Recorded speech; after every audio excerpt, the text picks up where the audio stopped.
You're listening to Tipsy Book Reads. I'm Rebecca. And I'm Jess. And we're tipsy. Too many books on my TBR. Yeah. This podcast is like a book club for the antisocial. We make a drink inspired by the book we read and talk crap about life and fictional characters. We really hope you listen and drink along. Side effects of listening to this podcast may include reading vivaciously, extreme bouts of laughter, tipsiness from craft cocktails, talking shit about life and fictional characters. Listen at your own risk. Just a warning, this podcast is explicit. We are all over 21 and there are spoilers. We warned ya. Welcome back. Hey. I feel like we have the habit of picking up our vocabulary or our, like, not vocabulary, but our slang from children. Scary. Such is life, I know. I'm not mad about it. No. But, yeah. We do. I mean, we hang out with kids. Scary. What else do we say? Oh, there's definitely more. I don't know, but I've already used, I feel like, the monkey lady in a conversation with someone else that didn't understand it. And I was like, That's so funny. yeah. So all of our listeners, just listen. We have a new Code code sentence. And it's when you're feeling really overstimulated, you just feel like the monkey lady. And I feel like I can't explain any more than that. Yeah, fair. Anyways, I feel like the monkey lady. Not right now, actually. I feel good. How do you feel? Good. What are we reading?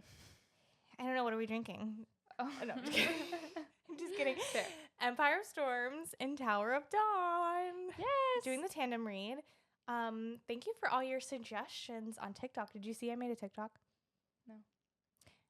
Number one, rude. You're supposed to be my number one fan. I'm so sorry. I haven't been on TikTok.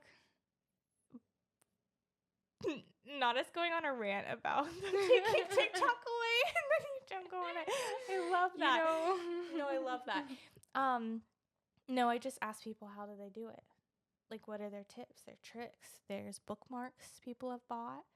There are, like, PDF file things that you can download that are the books put together already. I don't know. It's fascinating. That is really interesting. I like your little tabbies you got going on. Yeah, it makes the most sense, except for I forget which one I have to start with. Oh, yeah. That's the only thing that I wish that I wrote down. It's like, start here. I did write when there's like one chapter in between. I wrote a separate sticky that said read chapter whatever first. Smart. Trying to like find a example. But yeah, because I kind of went back and forth with listening and reading, but I definitely preferred reading it. Yeah, it's hard with the listening for sure. Okay. Because it's so easy to get caught up in it and be like, oh shit, wait, where are we at? I fully am 4 chapters ahead on Empire of Storms. That's funny. But anyways, so what you drinking, darling? Okay, so for... What are these books called? Empire of Storms. Yes, for Empire of Storms, we are drinking a drink for Lysandra, and it's because she's a shifter. So we did a color-changing drink with Empress Gin and simple syrup, ginger, and cucumber. And yeah, cheers. Mine's back here somewhere. There it is.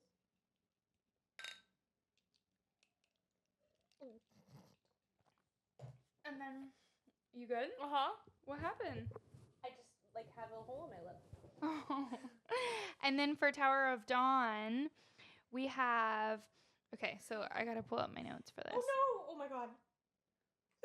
Did it delete your notes? No, we're good. Oh, my gosh. Okay, I have to pull up my notes for the Tower of Dawn book to explain it. Oh, what's the main, like, the high healer's name?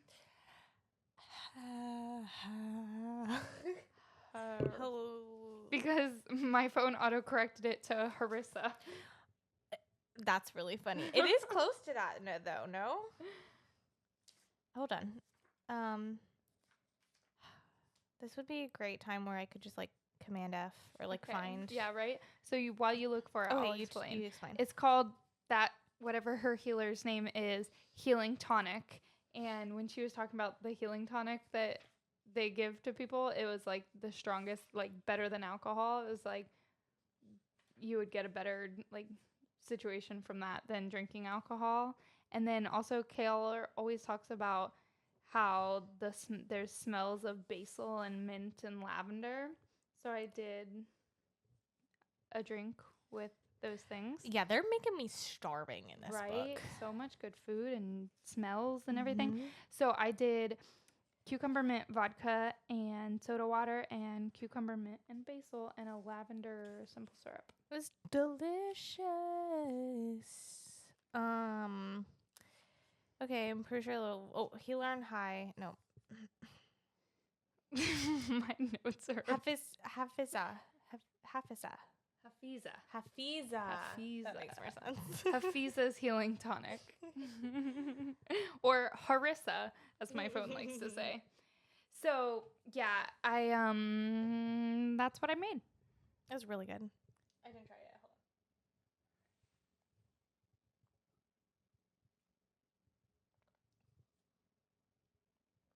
on. I love this. Yum. Yours is more green than mine. Mine is green. Hold on. I think I put more like mint and stuff in yours. Thanks. You deserve a topping too. Oh yeah, they're toppings now, not garnishes. So anyways, cheers. Cheers. And clink. You want to dive right in? Yes, ma'am. Okay. Listen, I can't figure out how I want to write my notes. I know. I can't figure it out. Halfway through, I was doing like chapter by chapter, and then I was like, when I switched to listening, I wanted to do it by character because I was remembering it so much more than with characters. Sorry, about, above, beyond, below, beside. Wrong preposition. Okay. So this is just going to be interesting. What did you do? How did you do it? I'm kind of all over the place because I was listening a lot, so I was like jotting. Mm-hmm. Also, my phone autocorrected a lot of things. Like one of my notes is Kale's as ass, and I honestly don't know. Kale as ass. Which like yeah. That sums it up, right? I'm going to say something so controversial. Why is Kale kind of, what's the word? He's not as bad.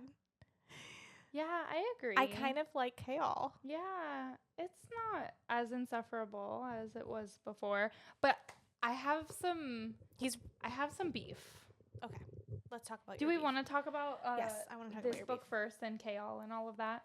Sure. Okay, get it out of the way. Yeah, get it out of the way. I mean, we mostly read in Tower of Dawn. Yeah. Which was kind of bizarre considering the scenes that we got in this one where I'm like, wait a minute. Yeah, which they were short but powerful. And then a lot of the, longer stuff was in Kale's world.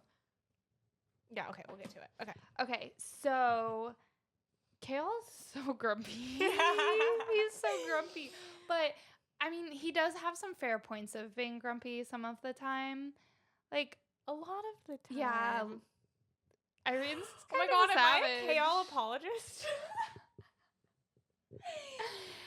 I'm defending him. Irene is a savage. And love Irene. I love her so much, but I 100% when she brings him in is just like using him as a like a model basically of like figuring it out. I can totally see why Kale is upset about that and humiliated by that 100%. But also, it is so Irene to just for that to go right over her head and her just to jump into the lesson and not even think twice about his feelings. Nope, she just was like teaching moment. Yeah. Mm-hmm. And it did not even occur to her that would be offensive. And Kale is upset. It is which upset, is so rightfully fair. So.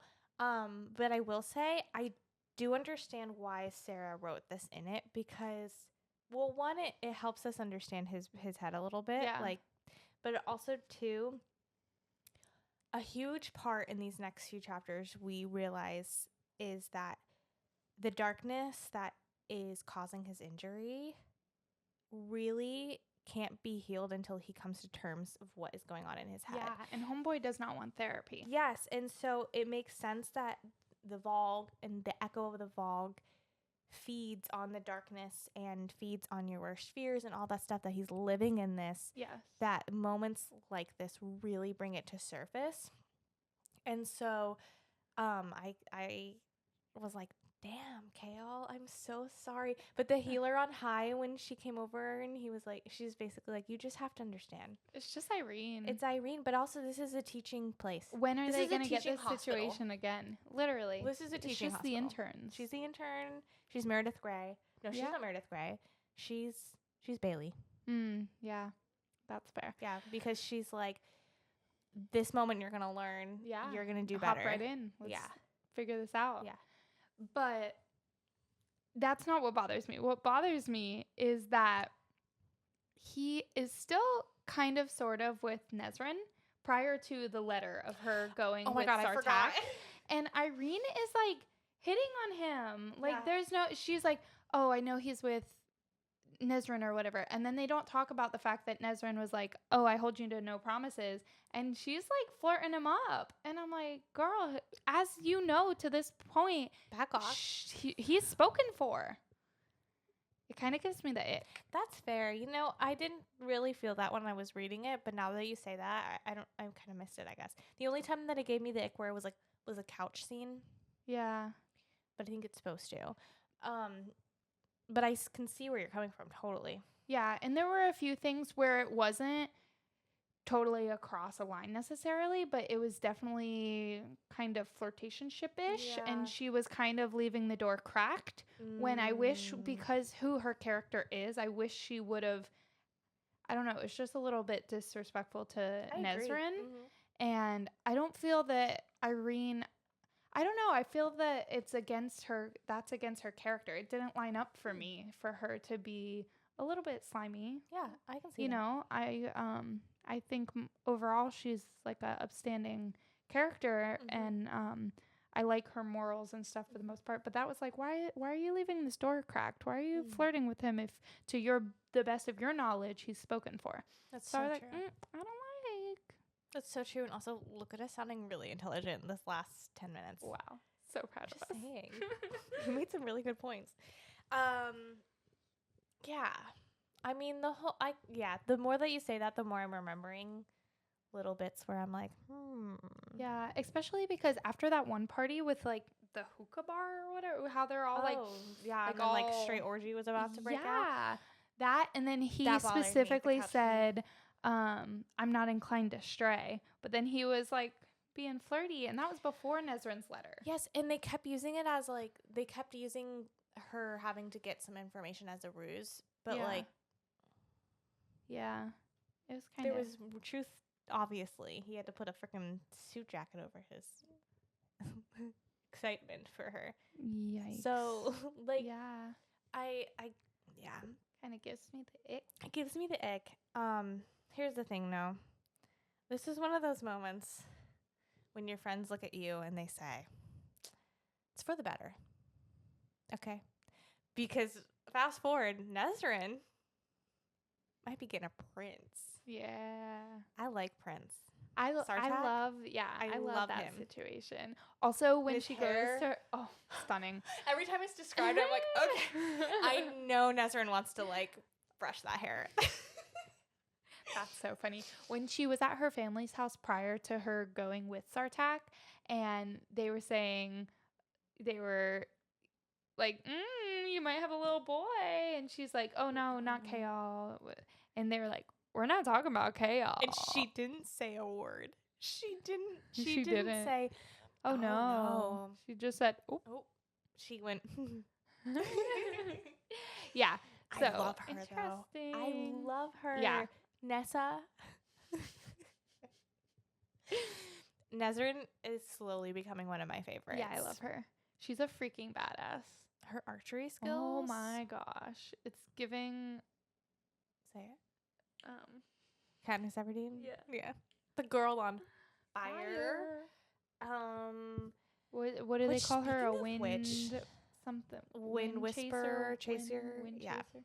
Oh yeah, I have that note in here that's like, of course she's gonna fall for the writer of whatever it is, like, because they're like she gets to fly. Also, Kale said, "I promised her an adventure. At least she's having it. Just not with me." Just not with me. Okay. Speaking of Hunger Games, I'm gonna pivot really quick, and then we'll come back to this. Like really, really fast. Did you see they released the audiobook narrator for? Okay, I guess we were all on the same page that we thought it was gonna be Woody. What's his name? The guy who played Haymitch and. Right. What's his last name? I don't know. Anyways, I just assumed that's who it was gonna be. It's not. Who is it? I forgot. Oh. But Trey sent it to me, and I was so, like, I was so, like, taken aback when I was listening to it. I was confused. I was like, this isn't Haymitch. Yeah, I mean, I don't hate it. It's not a bad narrator or a bad voice, but I was just very surprised. Anyways, moving on back on to Throne of Glass, the book that we are reading. We're not reading that book. We're reading Tower of Dawn. Third Glass series. Yeah. Okay. I forgot Kale had a brother. Oh yeah. He has a brother? All the brothers are irrelevant in the series, to be honest. True, but we like think that Holland, Dorian's little brother, is like Fog, right? We think so because it's always described as, I wrote it down. They're always saying something like rotting and festering is in him. Yeah. It's very strange. Like, was he born Fog? Is this like an open end thing that Sarah's going to pivot back to and create another book? No. Okay. But, yeah, bizarre. Also, Kale is starting to heal. He's starting to He can feel his toes. And he can ride a horse. I love that. So cool. That's so cool. And then him finding out the guard has a metal arm, and he was like, he's like me, and he could do things. And I didn't even notice because it was talking about how Shen was no less of a man because of it or whatever. And I think that was the first time he realized that his disability doesn't make him less of a man. Yeah. You know? So important. And obviously being in the war and stuff is important to him, and one side of him was like, I can do it. But I think something in the back of his head was like, oh no, maybe I can't do this. But then him seeing that was like, oh wait, yes I can. And I'm in the right place. Yes. So it was cool. That was so important. Love that. I also got a giggle out of the training scene when Kale went to go help Irene with training the girls in self-defense, and he's like, but did you learn this? Did you learn this? Did you learn this? Like, yeah, she taught us. And then he mentioned Aelin loving this and like having a field day, and I was like, little do you know. Just wait. It's so funny. I'm so proud of him moving his toes though. Yeah. And his foot by the end. Yeah, it's very cool. It's huge. Yeah. And then the scary Volk came to get Irene, and she said, I feel safer here with Kale as opposed to with the guards or whatever. So that was very scary. They have infiltrated.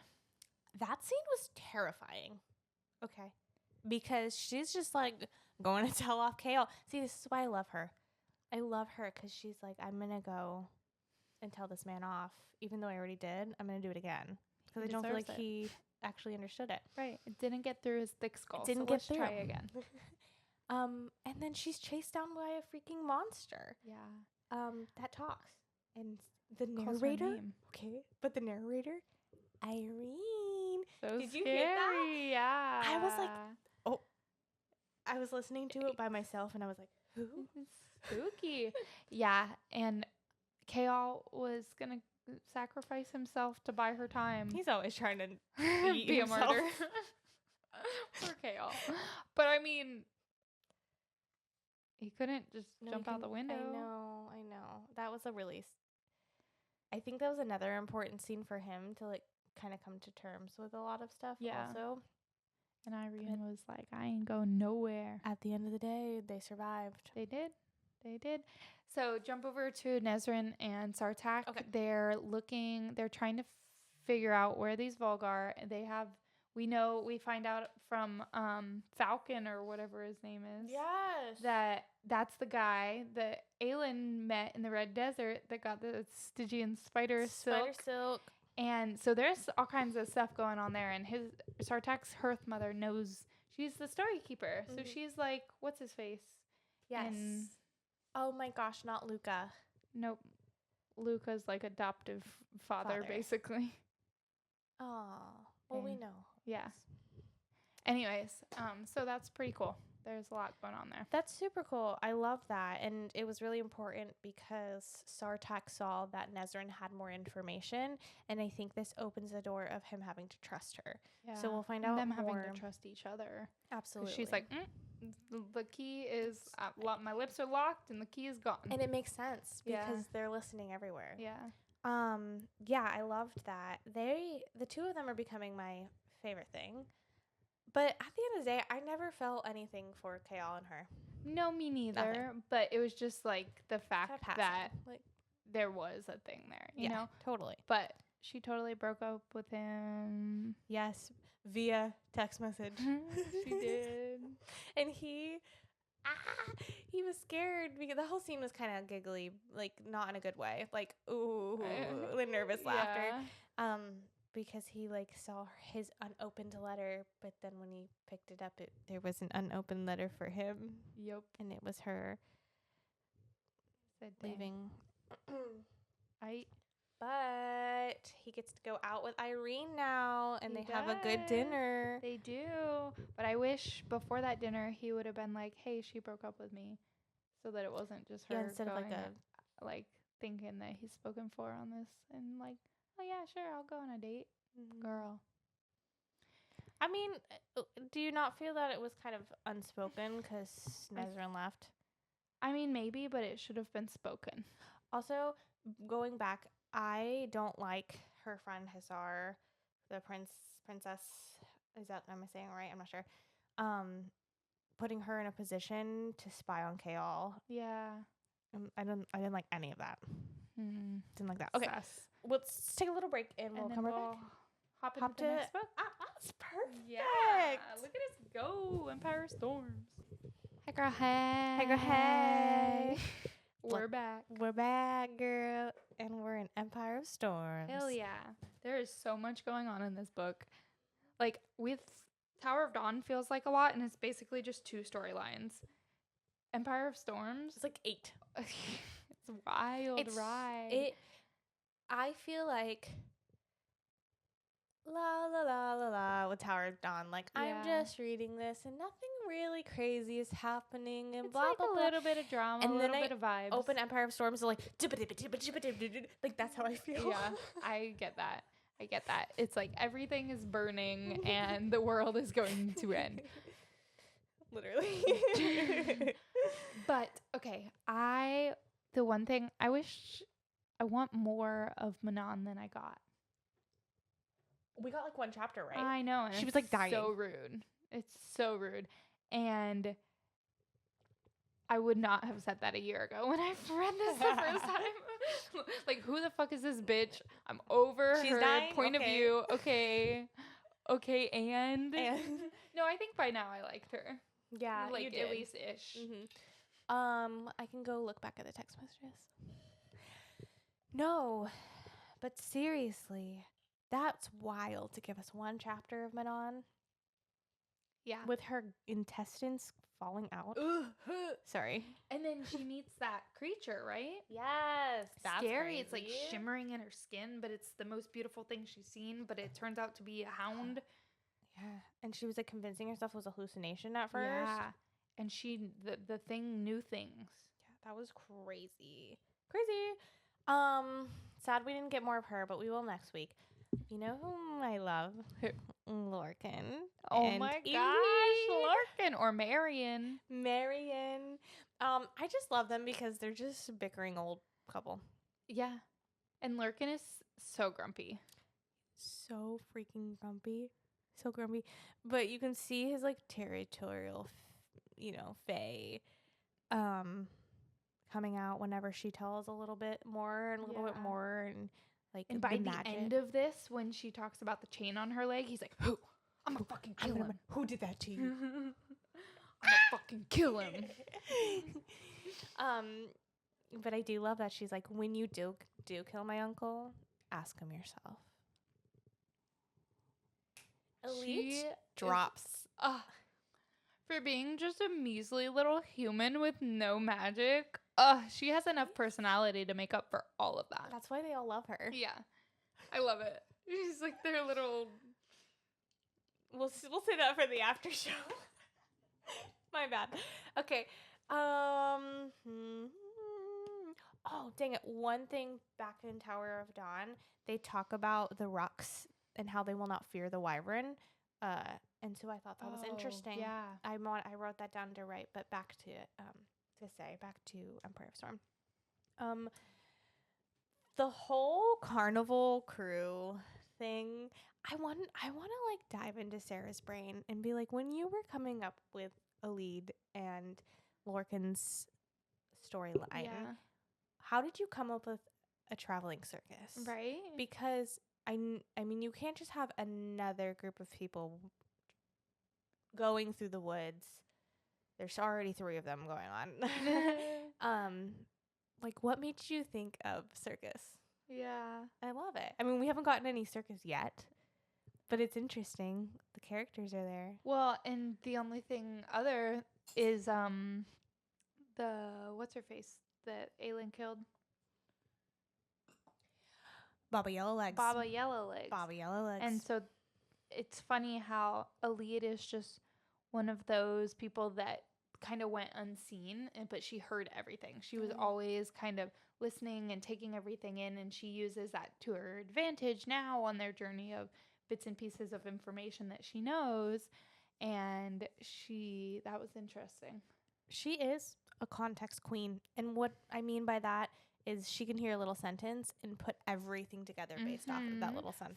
For her to know they were a traveling circus, for them to know they needed knife throwers, all the different little things. She said, "Yeah, I'm a fortune teller." Yeah, and also she's just the perfect little fly on the wall because people just underestimate her. But girl, she is not to be underestimated. No. She's amazing. Yeah. Okay, so Rowan and Dorian are becoming besties, but not really. They just kind of are grumpy together. Up with each other. They're just kind of grumpy together. Yeah. They're like, I see you're grumpy. You see I'm grumpy. They're living life parallel. Yeah. They don't really overlap. They kind of just vibe. Yeah, they just vibe. And honestly, I liked hearing from Dorian's point of view from this because he explained how horrible the training was. I wish we got a little bit more of that, but I understand. Like, it's a big book. That would be a lot going on. It'd be a little repetitive. But it shows, though, how caring Rowan actually is, because when he notices, like, Dorian waking up from a nightmare, he won't let things go too far on that day, like with the crazy cadre.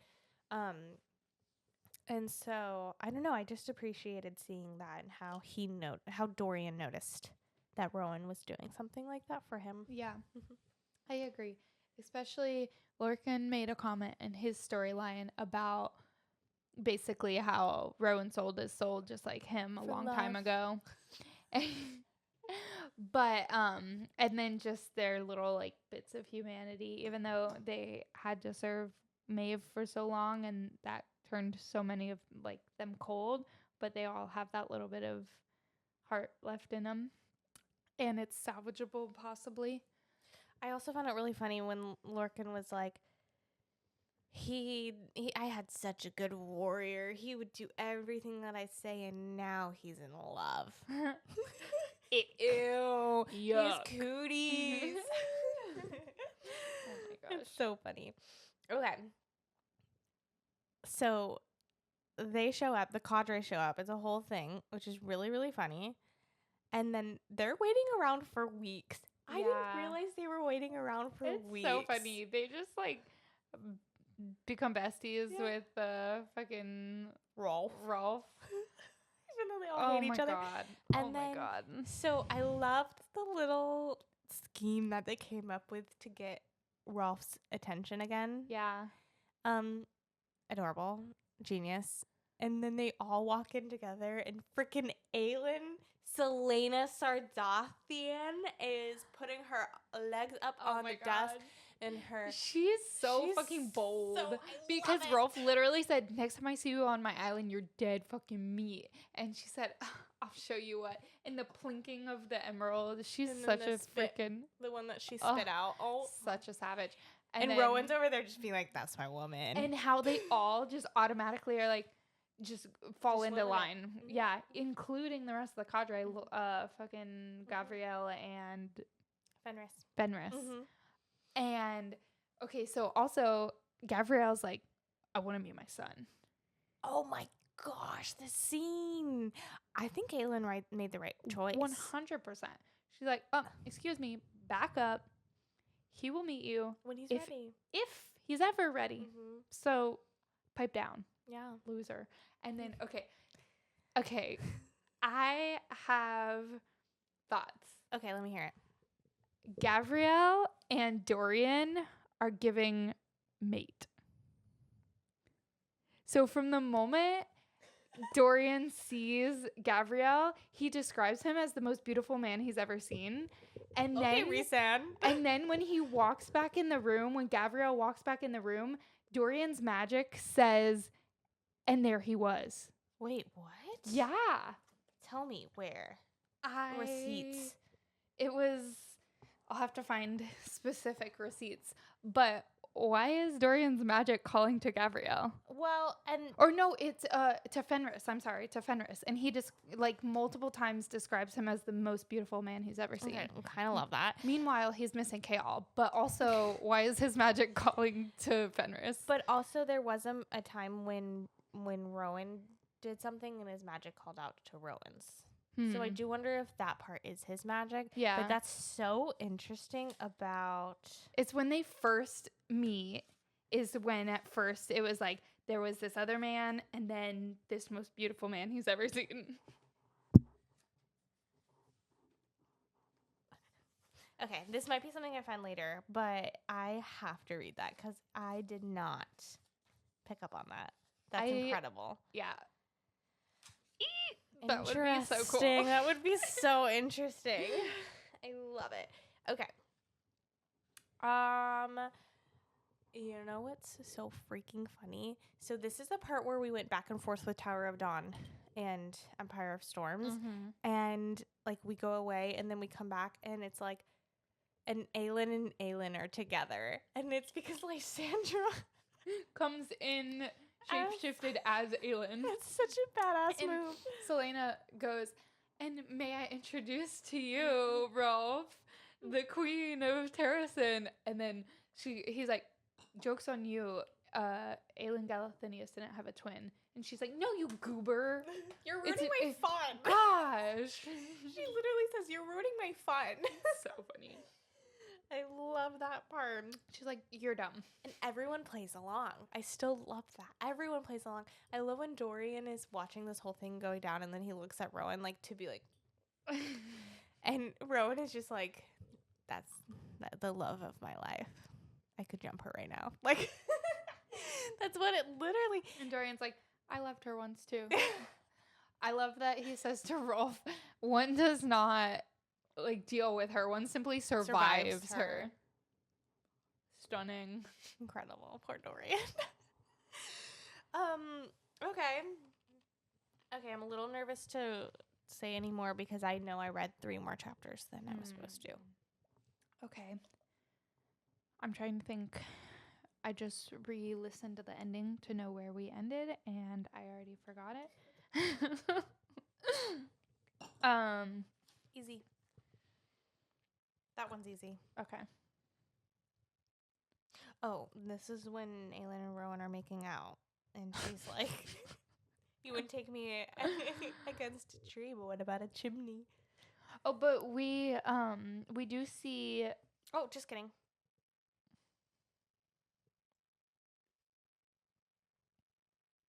It's 2:33. So it was here. We do see what? Lysandra and Adian in their conversation, which is interesting, and they're kind of flirting a little bit. They sure are. But I love that Lysandra's like, you be nice to Dorian. Dorian's been through enough. Seriously. If you're mean to him, I'll be mean to you. I'll beat you up. Also, she's going to go with him to meet his dad. Oh That's God. really sweet. Yes. Oh, through 31. So I was right. That's the last one. That's the last thing.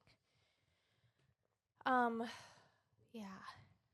That whole scene was, I just picture Dorian walking through, like, shoulders, like, inward. He's just so tired. He's so tired. He just needs a good nap. He needs a nap.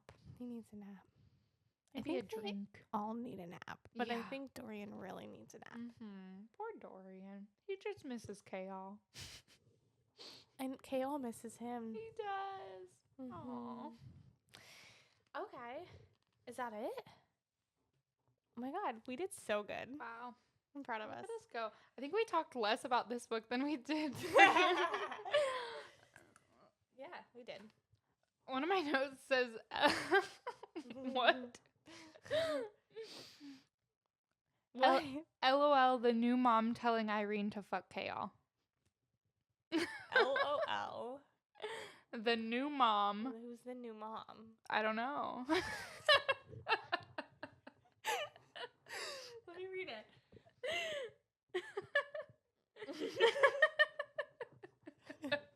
Do you mean the aunt? Maybe. That still doesn't make sense. Who told? I think the healer did. Did Maybe it was the princess? I don't know. For sure the princess. I don't know. That's freaking hilarious. Who was new mom? That's so funny. One of my favorite things is that Kale said Selena would never go to Skulls Bay. Aelin never be caught dead there. She wouldn't because she would die if she goes there. So she's anywhere but there. And meanwhile, Hard cut to Aelin. Meanwhile, putting her feet on the desk. Trying to steal his emeralds, which did not get by him, by the way. He was good, and Dorian was like, damn, I forgot. Yeah. Yeah. She's slick. But anyways, yeah. Is that a yummy cucumber?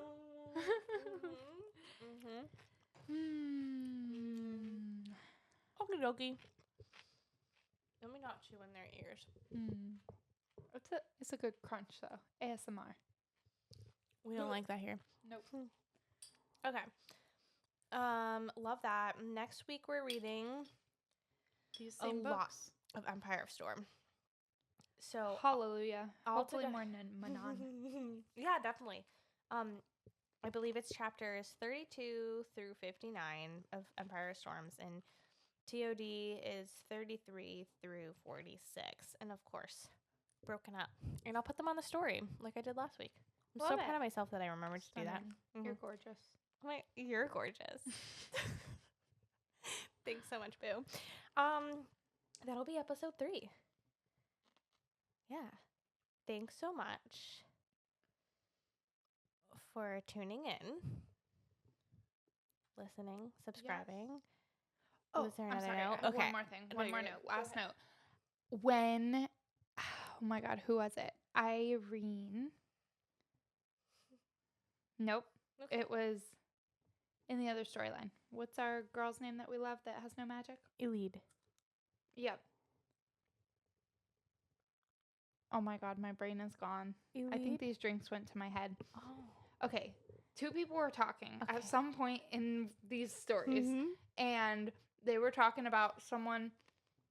They were talking about Dorian being a hot mess, Oh. and then somebody else tells the other person, "I knew your queen as the same." Oh, Who was that? Lysandra and Adian. Yes, It was when thank you. Adian said, I knew Dorian as A player, of someone who shot caller. sleeps in people's beds, blah blah blah blah blah. And And then Lysandra, she said, there you I go. knew your queen as the same. We were just kids. Boom. You can't. I forgot exactly what Judge she him said. by his Judge us by past our crimes type of thing. Ugh, Yeah, I loved that that was situation. such a good point. Let me look through my stuff, see if I have anything. Thank you else. for filling in the gaps on that, because all I had was I knew your queen as the same. I mean, considering this is the third time I've read this series, I really hope that I can fill in the That's fair. gaps. That's fair. But yeah, dang, mic drop. So good. I love that. Yeah, I don't have any after show thoughts. Do you? Nope. Oh, we did say something. I said, oh, we need to say that for the after show. Bestie, no magic girl. Okay. She's just a little So bestie. everybody that hasn't read through the rest of the series, thanks for joining in. Like, comment, subscribe, share. We love you. Come to our book fair. Oh, come to our book fair. We have a book fair with Writer's Block and Three Eyed Guys Brewing. It's February 15th from 11:30 to 2:30 p.m. Blissfully Bookish will be joining us. Oh my God, I'm so excited. Me too. Goodbye, all of my money. Literally. I love all of her things. And Yeah. baked goods, henna artist, all the fun things. Booze, books. Booze, Can't beat books. Literally, what's better? Yeah. I don't know. it. So, see you there. Bye. And get out of here. I just felt like I stared into the camera like psychotically. Okay. A lead truly is. I keep burping in the microphone. Everyone's bestie, like you said. But by bestie, we mean everyone's, like, Manon's, Aelin. But we haven't got there yet. So I got nervous when we said that. But it is. She's my bestie. I think, like, if this is going to sound so delusional. If one day HBO Max decides to make this into a series and they're like, I need to find Rebecca Noelle Collins a part in this, It would be. I think I could be a lead. Okay. Who I could totally do you think? see it. Who do you think you would be? Oh my God. I don't know. I kind of feel like you could be Lysandra. Oh, I would love that. Yeah. Gorgeous. I think you could be Lysandra. That or Irene. I'm so sorry, though. I don't want to leave you with Kale. Nope.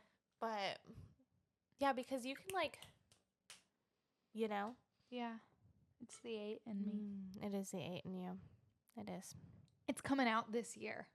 The 8? The 2025 is bringing on the confrontation. Oh.